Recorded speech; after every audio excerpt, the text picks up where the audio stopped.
a NATO ally, quietly reaching out to Iran. After deadly pager blasts linked to Hezbollah, Hungary offered to share intelligence with Tehran behind the scenes.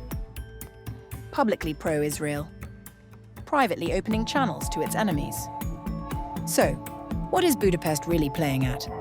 Because in a war of shadows, even allies can blur the lines.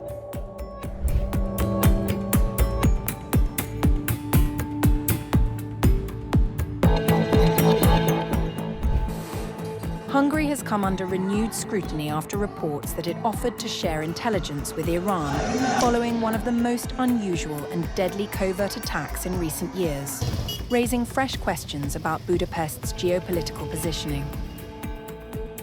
According to a report by The Washington Post, Hungarian Foreign Minister Peter Szijjarto held a phone call on September 30th, 2024, with his Iranian counterpart Abbas Araghchi.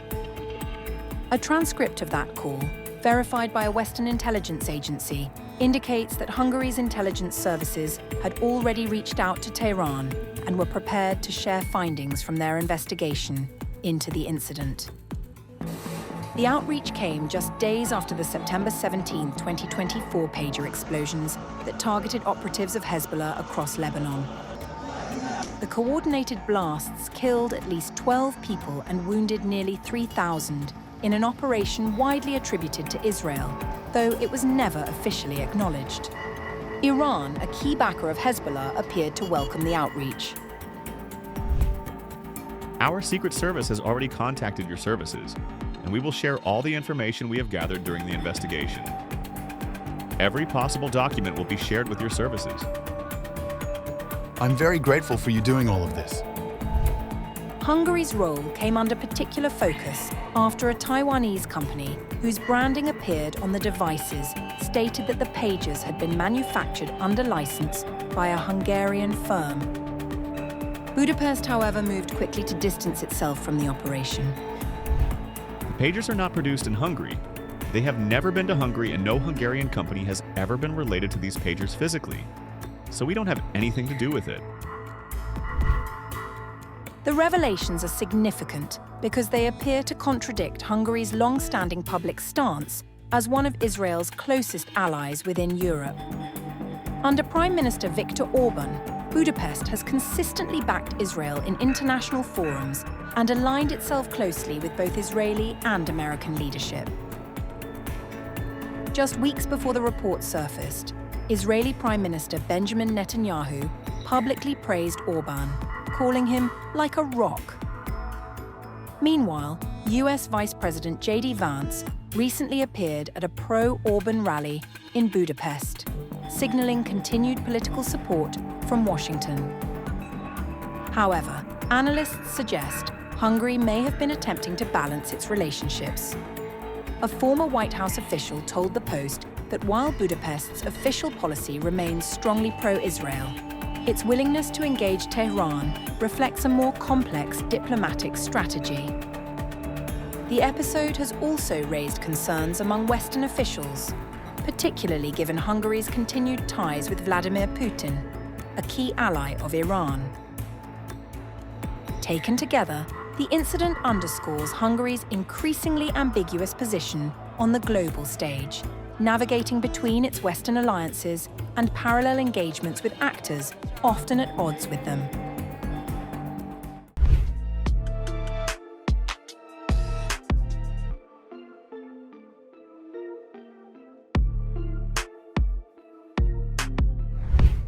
A secretive new technology may have played a decisive role in one of the most dramatic rescue missions of the conflict, offering a rare glimpse into the evolving capabilities of modern intelligence warfare. According to sources familiar with the operation, the CIA used an advanced system known as Ghost Murmur to locate the second American airman downed in southern Iran. The tool, described as a breakthrough in surveillance technology, is said to detect the electromagnetic signature of a human heartbeat over long distances using quantum magnetometry, combined with artificial intelligence to isolate the signal from background interference. It marked the first known operational use of the technology in the field. While officials did not directly name the system, both President Donald Trump and CIA Director John Ratcliffe alluded to its capabilities during a White House briefing. At the President's direction, we deployed both human assets and exquisite technologies that no other intelligence service in the world possesses to a daunting challenge, comparable to hunting for a single grain of sand in the middle of a desert. This was also a race against the clock, as it was critical that we locate the downed aviator as quickly as possible, while at the same time keeping our enemies misdirected. For that reason, in addition to the human and technical assets deployed by the President to find our airman, CIA executed a deception campaign to confuse the Iranians who were desperately hunting for our airmen. On Saturday morning, we achieved our primary objective by finding and providing confirmation that one of America's best and bravest was alive and concealed in a mountain crevice, still invisible to the enemy, but not to the CIA. That confirmation was relayed by Secretary Hegseth to the President, and the operation quickly moved to the execution phase. A source briefed on the program told New York Post, It's like hearing a voice in a stadium. In the right conditions, if your heart is beating, we will find you. Ghost Murmur is believed to have been developed by Skunk Works, the advanced research division of aerospace company Lockheed Martin. Though the company declined to comment, sources indicated the technology has previously been tested on Black Hawk helicopters and may be integrated into platforms such as F-35 fighter jets in the future. The rescued airman, a wounded weapons systems officer known publicly only as Dude 44 Bravo, had been hiding in a mountain crevice after his F-15 was shot down.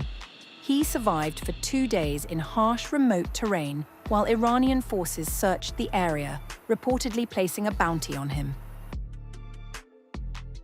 The environment, described as relatively barren with minimal electromagnetic interference, proved ideal for the system's deployment. Limited human presence and strong thermal contrast between the body and the surrounding terrain helped operators confirm the target's location.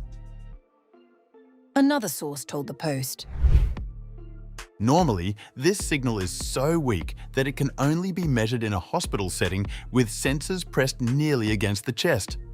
But advances in a field known as quantum magnetometry, specifically sensors built around microscopic defects in synthetic diamonds, have apparently made it possible to detect these signals at dramatically greater distances. The capability is not omniscient. It works best in remote, low-clutter environments and requires significant processing time.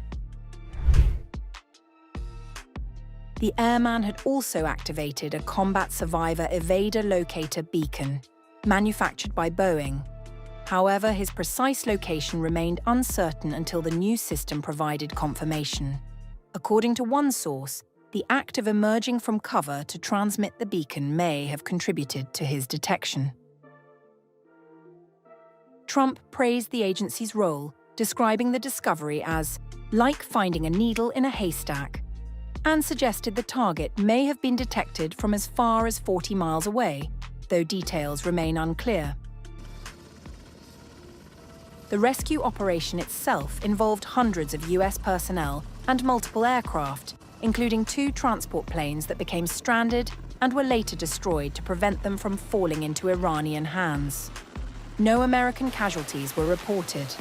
The classified nature of Ghost Murmur, sources say, explains why details of how the airman was found have remained limited.